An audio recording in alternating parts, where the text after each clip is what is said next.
لم يلزمه القضاء. وقد أورد الفقهاء خلافا في أن المطلوب جهة الكعبة أو عينها، وأشكل معناه على قوم إذ قالوا إن قلنا المطلوب العين فمتى يتصور هذا مع بعد الديار، وإن قلنا المطلوب الجهة فالواقف في المسجد إن استقبل جهة الكعبة وهو خارج ببدنه عن موازاة الكعبة لا خلاف في أنه لا تصح صلاته. وقد طولوا في تأويل معنى الخلاف في الجهة والعين، والله أعلم.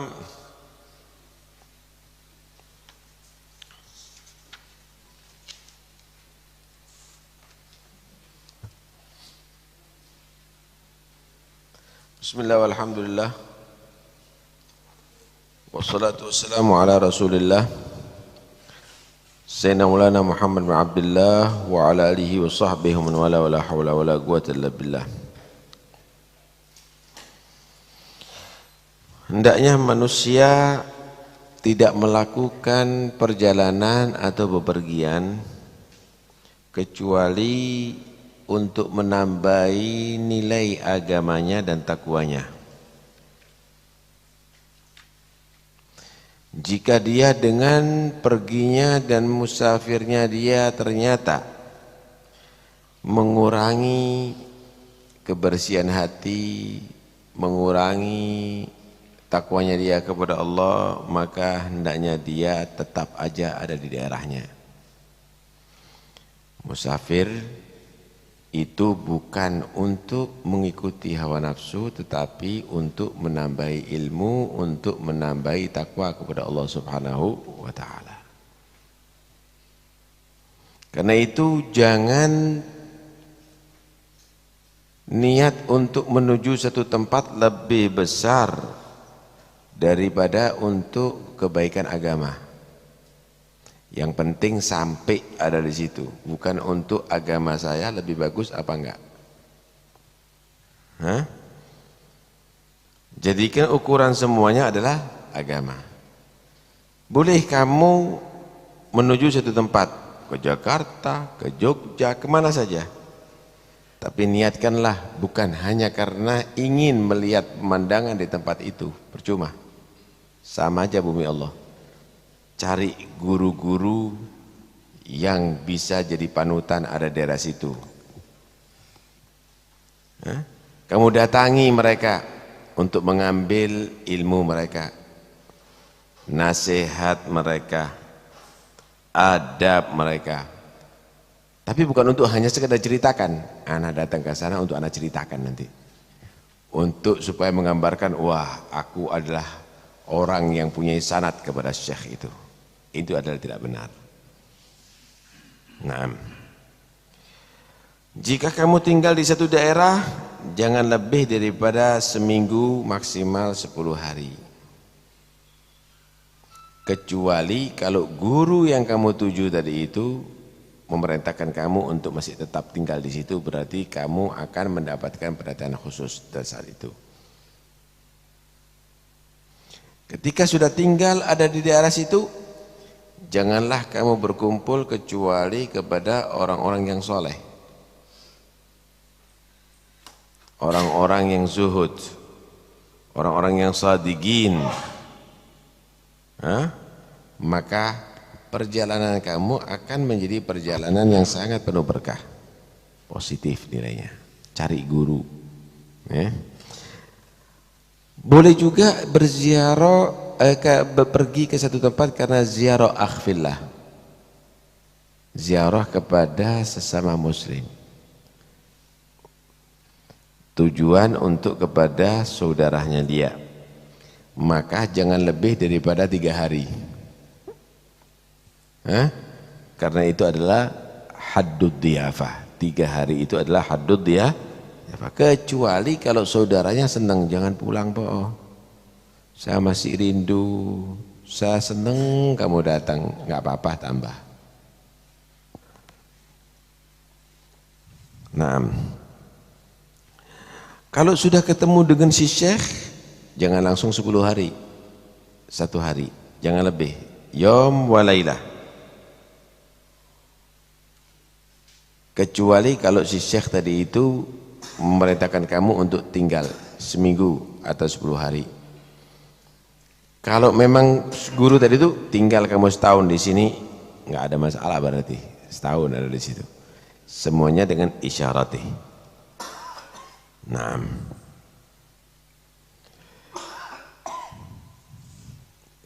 setiap kamu masuk satu daerah, begitulah hendaknya kamu cari orang-orang soleh untuk kamu datangi, atau cari teman-teman kamu sama muslim untuk kamu ziarahi. Ketika kamu di hadapan rumah satu syekh, jangan diketuk pintunya, nggak perlu kamu izin, kamu tunggu sampai dia keluar. Artinya sabar dengan adab. Kalau sudah keluar, baru kamu istidzan untuk masuk, memberikan salam kepada dia dan izin untuk masuk. Jangan asal nyelonong nanti. Ini adab bagi seorang murid ketika menghadap kepada si syekh. Ya. Lah kalau memang belum ada izin daripada si syekh, jangan masuk. Habib Ali Al-Habsyi itu pernah mendengar Habib Abu Bakar Al-Attas datang, ada di Siwon, masih masa mudanya.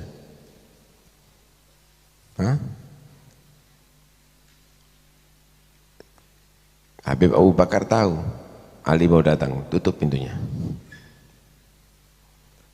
Itu Habib Ali berdiri di pintu sampai lama sekali. Nah, kita mungkin nggak kuat sudah, kelas mau tidur dulu nanti balik gitu aja mungkin ya. Itu berdiri situ sampai lama, baru setelah itu dibuka, hakata fa'al. Begitulah yang seharusnya seorang murid kepada gurunya, bukan nanti ngambul ya, pagelau tidak direken, yang nggak dapat nanti barakah. Nah, di hadapan guru maka jangan berbicara kecuali gurunya tanya, dan itu menjawabnya bigodri soal, adab, samat, diem. Kalaupun mau tanya tentang masalah, istidzan dulu, minta izin, guru boleh tanya, gitu. Sehingga ketika guru tadi itu dalam keadaan hal, misalnya mungkin dalam keadaan lagi berpikir atau dalam lainnya, tidak merasa terganggu dengan kamu, karena pikiran daripada syekh, apalagi al-arif tadi itu bukan hanya mikir yang ada di depannya, tapi mikir yang ada di kon kadang-kadang. Nah,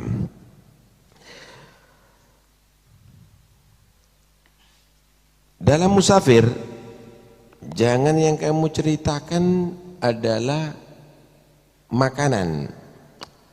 Ada di Saudi warung, inti cerita warung di Saudi itu, kurma model ini model itu, ini rupanya cu ini berangkat ke sana ini. Nah, jangan kamu membicarakan tentang makanan-makanan, jangan juga membicarakan tentang anak dapat fulus, dikasih orang duit, dikasih orang makan, nggak usah kamu cerita yang begitu. Yang paling penting yang kamu ceritakan orang solehnya. Masya Allah, kelihatan orang soleh, berziarah kepada orang soleh, begitu seharusnya. Jangan nanti anak ketemu teman-teman rasyid, guyon. Lah kalau memang guyon tidak usah ke Mekah, ke Madinah, ke alun-alun sana banyak. Karena itu kadang-kadang keliru. Nanti yang diceritakan untanya, yang diceritakan lautnya, rugi itu semuanya. Tapi orang-orang yang soleh, guru-guru yang kamu dapatkan, nasihat-nasihat mereka yang kamu dapatkan, itu yang kamu ceritakan, itu yang dijadikan satu oleh-oleh besar ketika dia pulang dari itu. Begitu juga kamu juga tanya ada di daerah itu tentang makam-makam orang yang soleh, kamu ziarahi, Oh di situ ada makarnya imam fulan, oh di situ ada alim fulan, datangi. Karena ziarah kepada orang yang saleh bukan hanya di masa hidupnya, walaupun setelah wafatnya. Di dalam bepergian jangan sekali-kali menampakkan hajat kamu kepada orang kecuali dalam keadaan darurah. Jangan minta. Ada di sana ternyata minta-minta. Jangan minta kecuali darurat sudah. Kalau enggak kamu bisa sakit. Sehingga kamu menjadi orang-orang yang dikatakan dalam Al-Quran yahsabuhumul jahilu aghniya minat ta'affuf.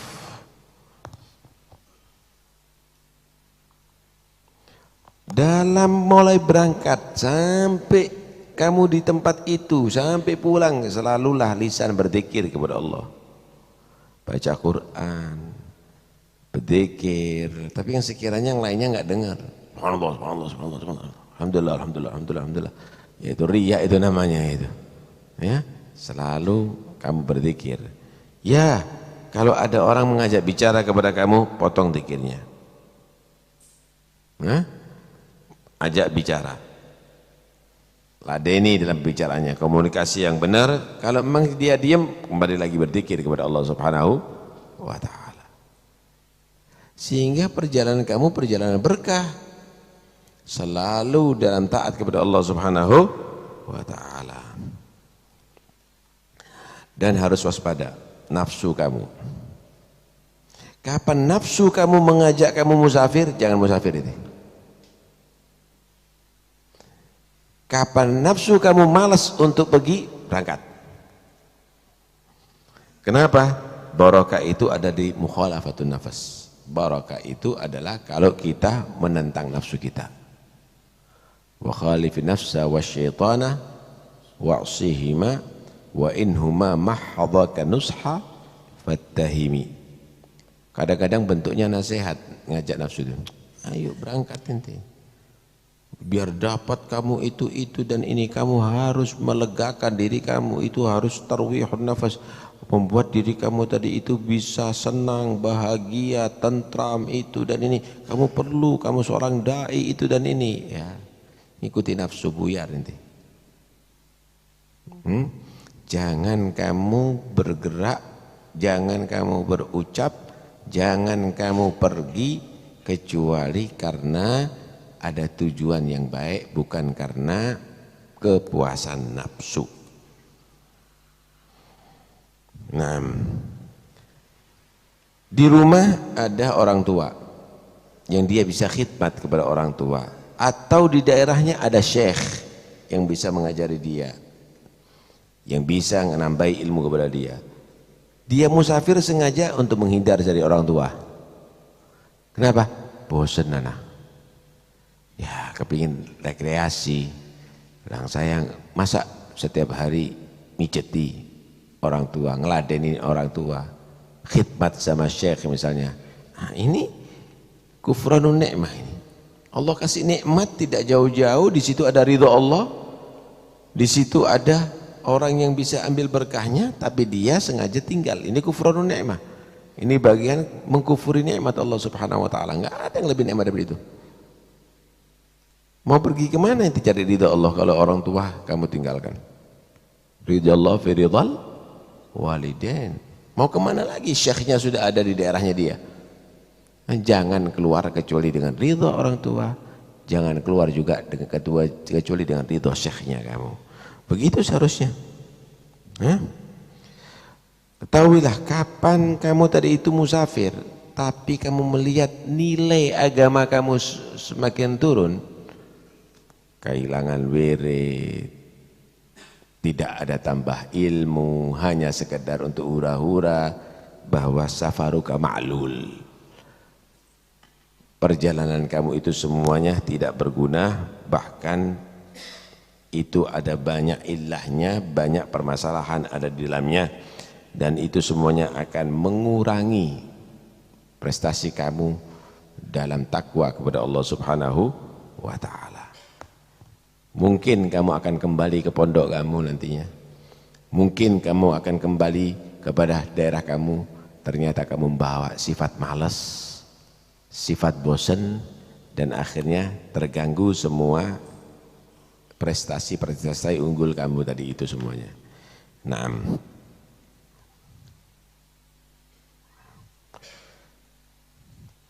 dikatakan as-safaru ghurbah.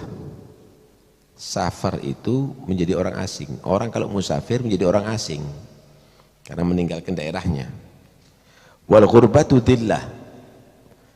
Menjadi orang asing itu adalah satu kehinaan. Perlu dihormati, perlu dilayani, perlu itu, menjadi hina. Walaisal mu'min an yudilla nafsah. Karena itu tidak perlu orang mukmin untuk menghinakan dirinya. Artinya jangan musafir. Kecuali kalau betul-betul ada nilai yang lebih tinggi. Kenapa? Kamu di daerah kamu lebih mulia daripada daerah orang lain. Jelas kan? Kalau kamu di daerah kamu, kamu yang menerima tamu. Kalau di sana kamu bertamu. Kalau di daerah kamu, kamu yang menolong. Kalau kamu di orang lain, kamu akan ditolong. Orang mukmin tidak mau menghinakan dirinya. Karena itu jangan musafir harus ada punya nilai tambahan dalam agama. Begitu seharusnya. Nah, ini musafir dari tempat ke tempat. Ada juga musafir dari tempat hawa nafsu menjadi tempat kemuliaan agama. Ya, dirinya senang dengan lupa, senang dengan berpikiran negatif, musafir. Musafir, dia meninggalkan itu semuanya kepada pikiran yang positif, menjadi ingat kepada Allah Subhanahu wa taala. Dan itu perlu dibantu. Dibantunya itu dengan lewat syekh. Saudara, dengarkan baik-baik. Dokter itu kalau meriksa bukan dirinya sendiri yang meriksa. Masih perlu dokter untuk nyuntik. Masa disuntik sendiri dia? Orang yang ahli make up itu macak wajah, ahli menghias wajah tadi itu, dia tadi itu perlu dia menghias wajah sendiri. Untuk dirinya sendiri, nggak bisa dia sulit. Nyukur, ya perlu pencukur lain. Tidak mungkin dia mencukur dirinya sendiri, sulit dia tadi itu. Begitulah juga kita satu sama lain. Nah, kita ini masih perlu dengan syekh. Kita ini perlu dengan guru. Di dalam ada ilmu lagi di setelahnya, ada ilmu lagi. Ilmu itu bukan ilmu nahwu sebenarnya, bukan ilmu fikih. Ilmu nahwu, ilmu fikih itu alat untuk hakikatul ilm. Alat itu untuk hakikatul ilm. Ada ilmu wara'a ilmi itu.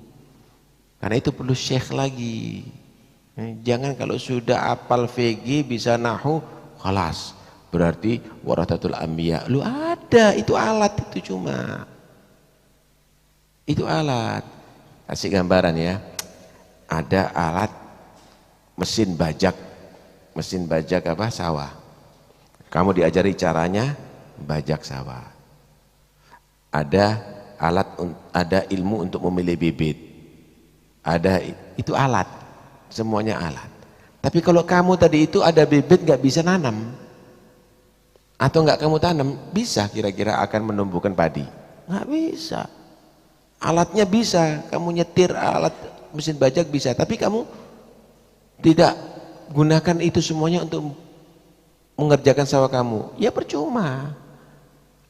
Di situ perlu insinyur pertanian yang akan mengajari kamu itu semuanya. Fikih, nahwu, lughah, itu ilmu-ilmu alat, semuanya ilmu dhahir. Intinya ma'rifatullah. Lah ini perlu syekh, wala budda bi syekhin tasiru bi sayrihi ilallah min ahlin nufusiz zakiyati. Untuk sampai ke sana perlu syekh. Bukan ngajari yang dhahir, tapi buka hati kamu supaya kenal dengan Tuhan kamu. Nah, kalau ngajari nahwu nggak nunggu orang Islam, orang Nasrani banyak yang ahli nahwu. Kalau hanya fikih nggak nunggu orang soleh, orang fasik bisa ahli fikih. Tapi ngajari kamu bagaimana untuk bisa sampai kepada Allah, bisa mengenal kepada Tuhan kamu, itu adalah perlu syekh khusus. Jadi jangan dikatakan syekh, saya tidak pernah belajar nahwu kok, saya tidak pernah belajar fikih. Belajar fikih semua orang bisa, ente belajar nahwu semua orang bisa. Ngajarnya Syekh Al-Arif itu lain, kadang-kadang tidak pakai terjemah, dengan nadhar kadang-kadang, dengan nadhar kadang-kadang. Kenapa? Karena doanya dia, barokahnya dia yang akan bisa menyampaikan kepada Allah Subhanahu wa ta'ala. Karena itu hati-hati ya, hati-hati kalau berbicara. Itu bukan guru, itu ini, itu dan ini, ente nggak tahu. Kalau sudah belum, bukan fannya ya begitu, ngarang-ngarang jadinya, ngarang-ngarang jadinya. Karena itu hati-hati ya, jangan sampai menjadi orang yang hanya sekedar bisa menumpuk-numpuk alat tapi tidak bisa menggunakan alat, tapi tidak bisa menggunakan alat. Mudah-mudahan insyaallah kita semuanya menjadi orang-orang yang bisa memahami tentang manzilatus syekh dan bisa mendapat barakatus syekh. Ada pengumuman insyaallah kliniknya kita ya, klinik Maunah, ada guru, ada dokter anak, dokter spesialis anak, mulai nanti insyaallah. Prakteknya seminggu 4 kali.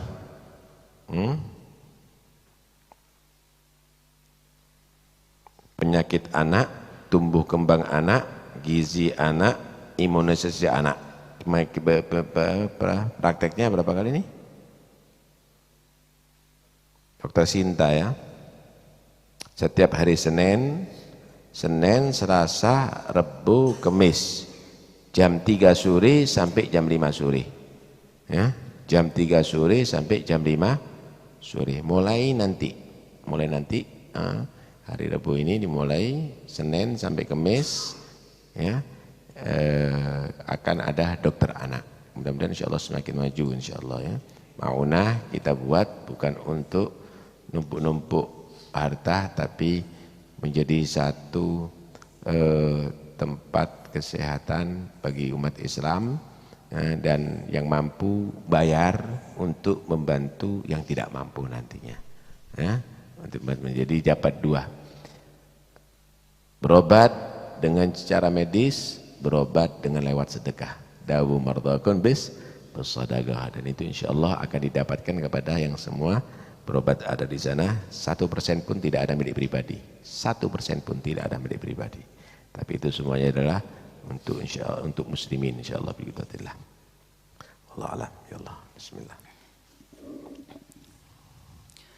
يا من عصى يستغفر المولى الغفور وكن على ما يرزقك دائم شكور إن شئت أن تحظى بجنات وحور بادر إلى الحضرة بصدق النية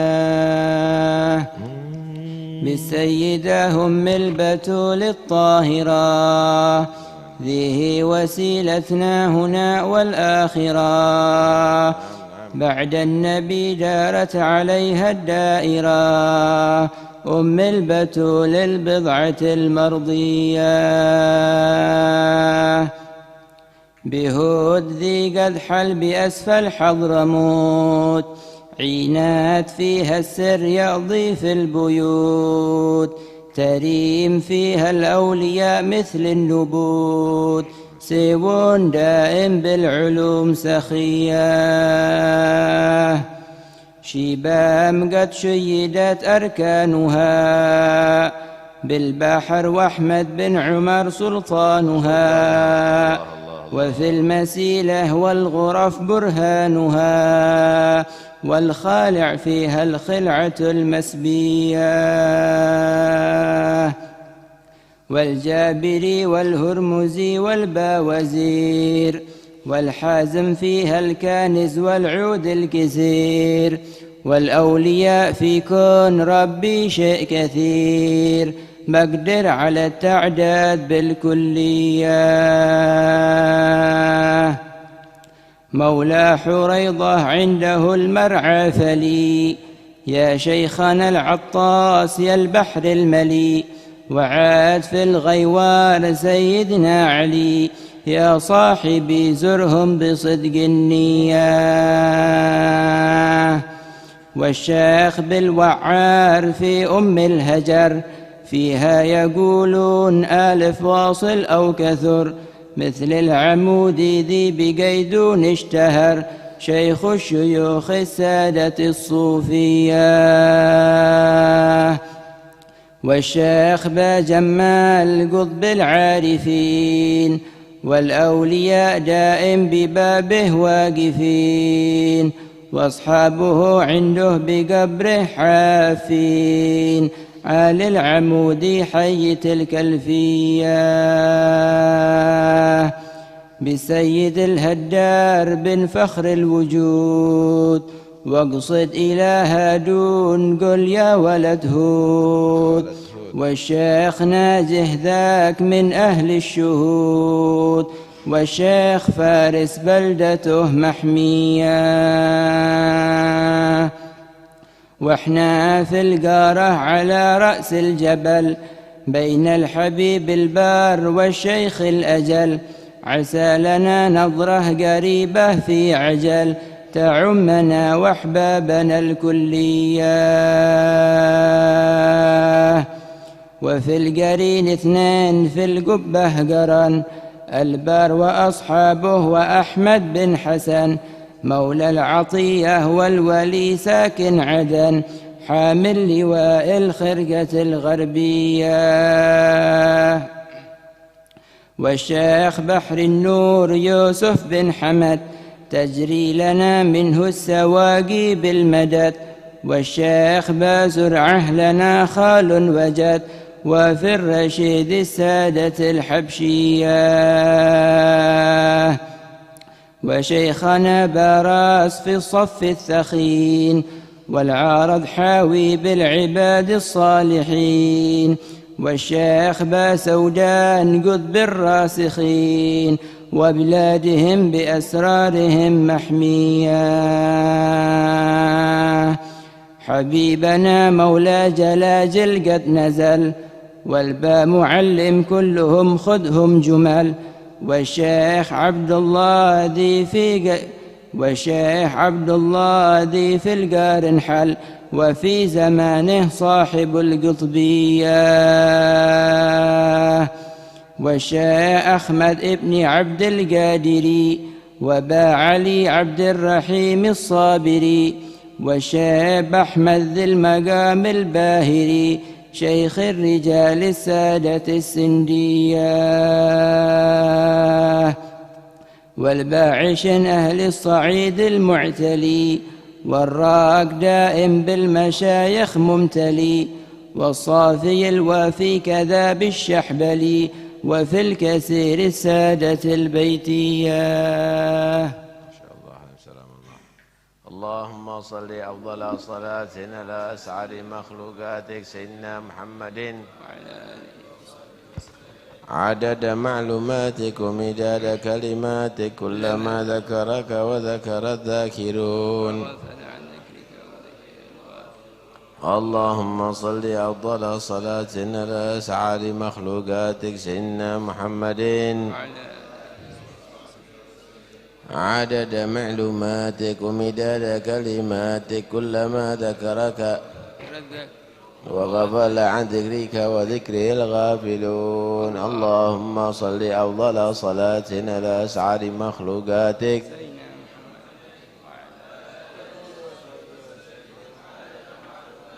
ومداد كلماتك، كلما ذكرك وذكر الذاكرون وغفل عن ذكرك وذكره الغافلون. ربنا انفعنا بما علمتنا،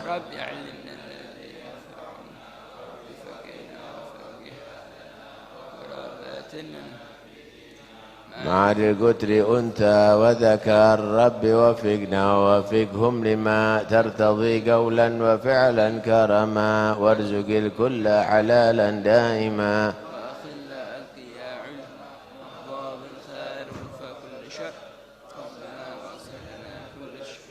وقر بالرضا منك العيون واقض عنا ربنا كل الديون قبل أن تأتينا رسل المنون واغفر واستر أنت أكرم من ستر من للحق دعانا والوفاء بكتاب فيه للناس شفاء وعلى الأهل الكرام الشرفاء وعلى الصحب اللهم اهدنا بهداك واجعلنا ممن يسارع في رضاك ولا تولنا وليا سواك ولا تجعلنا ممن خالف أمرك وعصاك صلى الله عليه وسلم رسول الله محمد عبد الله وزوجته ورحمه واخوانه من الانبياء والمرسلين اهل بيت رسول الله وازواج رسول الله واصحاب رسول الله والتابعين وتابعيهم ومن تبعهم وجل الله الشهيد العظم الباقي المقدم جميع ساداتنا مع البغي ما خرج محمد مال الدويل وعبد الرحمن السقاف وابو السكران وعلى الشاب القد بملا والضرس الاكبر واخر يشم بن عباس ومر بن عبد ثم الى رحب علي بن محمد